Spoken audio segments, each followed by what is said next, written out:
Bien, bonjour à tous.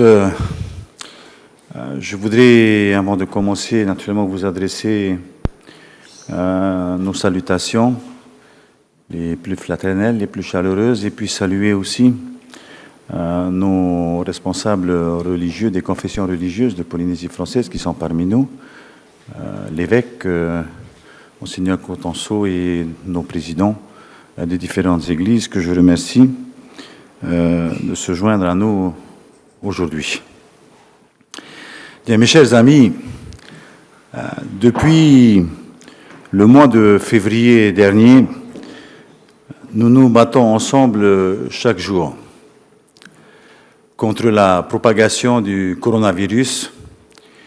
Et comme vous pouvez le voir, le constater, cette terrible pandémie n'a cessé de déstabiliser l'ensemble de la planète et surtout de provoquer la mort de plus de 4,5 millions de personnes dans ce monde. Malgré le génie de l'homme, malgré toutes les connaissances accumulées depuis les siècles, malgré toutes les technologies dont nous disposons, nous n'arrivons pas encore aujourd'hui à terrasser ce minuscule virus. À ce jour, et depuis 18 mois, ce virus est plus fort et plus malin que l'humanité tout entière.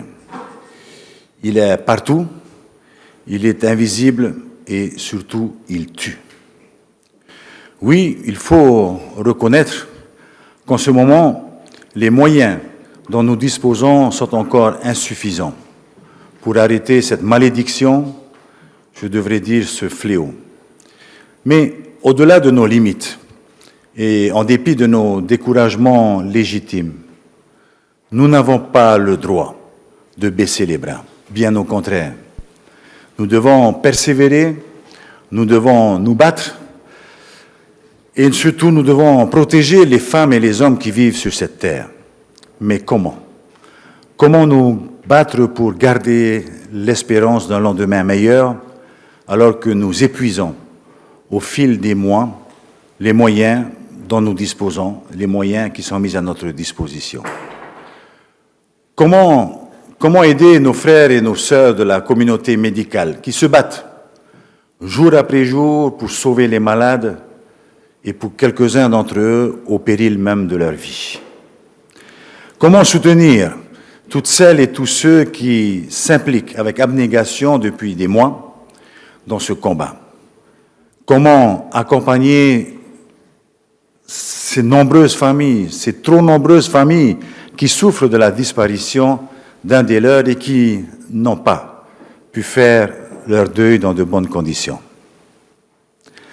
Alors, dans ce combat de persévérance, dans ce combat d'espérance, cherchons la force et l'énergie nécessaires, d'abord au fond de nous-mêmes, en faisant appel à notre conscience. Alors, vers qui allons-nous nous tourner? Nous pouvons aussi demander humblement et avec instance secours, faveur et grâce à notre Créateur. Face à la menace, nous serons certainement plus forts dans l'unité et dans l'union de notre peuple avec le soutien de notre Père céleste. Aussi, mes chers amis, avec le soutien du gouvernement, avec le soutien des responsables des confessions religieuses ici présents, je propose à tous les Polynésiens, à toutes les Polynésiennes, des Marquises, des Tuamotu-Gambier, des Australes, des îles sous le vent, de Tahiti et de Moorea, de s'unir en prière, de s'unir en intention de paix et de guérison le dimanche 5 septembre prochain, à l'occasion de la Journée internationale de la charité. Vous le savez comme moi, la plupart d'entre nous le savent. Chacun possède en lui une graine de foi, une graine d'espérance. Par un tel geste, par un tel comportement, par notre chaîne d'union et de solidarité, cette graine que nous voulons réveiller et faire fleurir. Conformément à nos pratiques lors de ces recueillements, Ce moment d'union et de silence s'accompagnera également d'un jeûne. Chaque foyer, où qu'il soit, chaque foyer organisera à sa façon, là où il se trouve, cet instant de recueillement. Profitons de ce moment de recul et d'introspection pour faire notre examen de conscience. Faisons renaître nos forces de résilience à l'image de nos ancêtres, de nos tupuna, à la veille de leur longue et périlleuse migration ou lors de crises passées qu'ils ont vécues et qu'ils ont vaincues. En fin de semaine, nous allumerons 500 bougies en souvenir de nos personnes défuntes de la Covid. Par ce geste, la Polynésie entière accompagnera ces familles qui ont dernièrement enterré leurs proches sans leur rendre un dernier hommage. De même, par la lumière de ces bougies, nous trouverons, je l'espère de tout mon cœur, le chemin du salut et de l'espoir pour une vie meilleure. Alors, j'invite bien sûr tous mes collègues maires à se joindre à nous, à se joindre à ce moment de recueillement, et je leur laisse la liberté d'organiser cette cérémonie qui rassemblera, je le souhaite en tous les cas, toute la Polynésie, tous ensemble.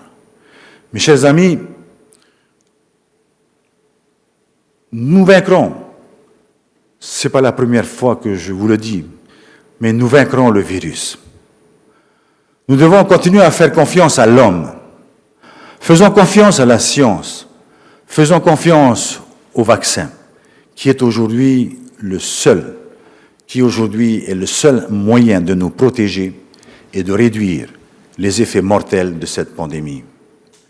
Ayons confiance en nos forces de résilience héritées de nos anciens, de nos tupuna.